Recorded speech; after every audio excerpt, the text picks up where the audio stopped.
first? Something brand new and interesting maybe we can go to the cinema to see. Yes, so let's start with Gunpowder Milkshake, which is this kind of comic strip style violent adventure starring Karen Gillan as a kind of grown-up version of Hit Girl called Sam, whose mom, Scarlett, played by Lena Headey, was an assassin who abandoned her some years ago when she was 12. Sam was raised by the firm, becoming as lethal as her mum, and working as a professional cleaning up messy situations.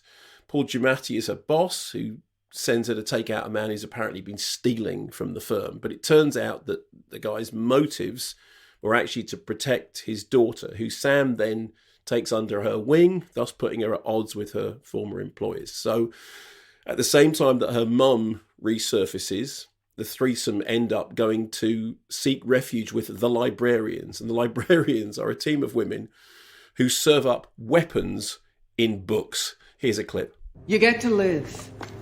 We'll make these disappear and get you into some new, clean books. You'll need a Jane Austen.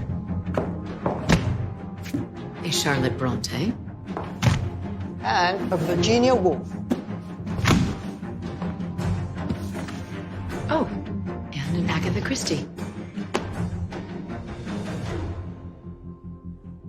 For reading. Colleagues, you know Michelle Yeoh and Angela Bassett as the librarians in Gunpowder Milkshake. Now, I should start out by saying I'm a big fan of Karen Gillan. I thought she was great in Doctor Who. She made some interesting sort of lower budget films like Oculus, which was a really good little horror film.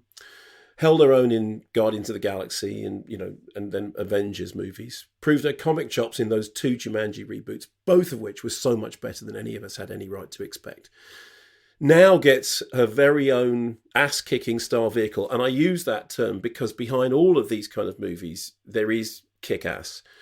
It's interesting that so Matthew Vaughan's adaptation of Mark Millar's graphic novel, I remember when that first came out, and it was really astonishing just how remarkable it was. Nigel Floyd, my very good friend and colleague, said that there were bits of it, of Kick-Ass, that reminded him of Clockwork Orange, in as much as are they actually doing that on screen? And incidentally, we'll talk about Clockwork Orange in a little bit later because it's being reissued. Since then, obviously, we've had things like the John Wick movies, to which this has actually been more regularly compared.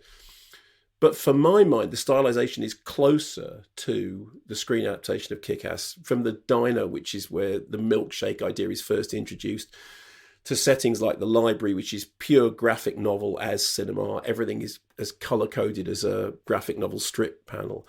And it's written by Ehud Lavsky, who made his name in comic strips. He's the guy behind Midnight Radio. And directed by Navut Pabashado, who made Rabies and Big Bad Wolves. When Big Bad Wolves came out, I remember I wrote this review of it that said, graveside humour doesn't come much blacker than this fearsomely satirical gaze into the existential void from the Israeli filmmakers behind 2010's Rabies. The hacksaw sharp result. Are you still quoting yourself at this point? Yeah. Is it still you? Okay. I am, because there's a point to this. The hacksaw sharp result, which mixes winces with inappropriate laughter, is witheringly bleak, bitterly acerbic, and pointedly cruel.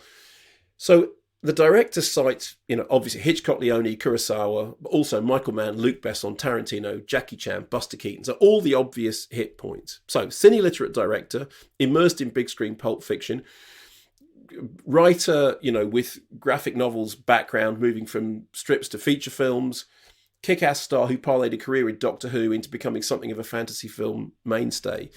All of these are great elements, and the result is a lot of fun. It doesn't have a ton of emotional depth, but then why should it? I mean, you go to see a film like this because there's a brilliant fight scene in the library. There is a large amount of, wanton bone crunching. It's all beautifully neon lit.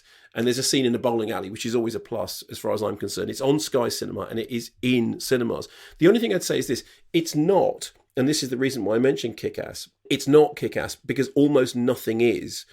Although I think it does owe a debt to that sensibility. As I said, the primary comparison is John Wick. I think it's been called John Wick with chicks or something, which works less well for me in terms of what the film is trying to do. I did enjoy it. It doesn't have much emotional depth, and I think that the difference is that Kick-Ass did.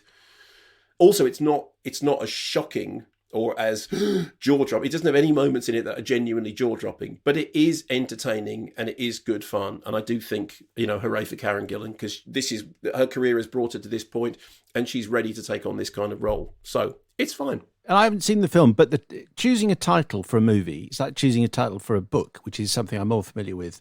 But it's so important. And the clever thing about Gunpowder Milkshake is, I haven't seen it, is that it says everything that it sort of encapsulates Exactly. everything that you've just said. Gunpowder, a little bit, well, we know what that can do. But milkshake, I'm just lightening the loads. So, it's going to be okay. Anyway, so that's Gunpowder Milkshake. You said it's in cinemas and on Sky Cinema. And on Sky Cinema, yeah. Okay.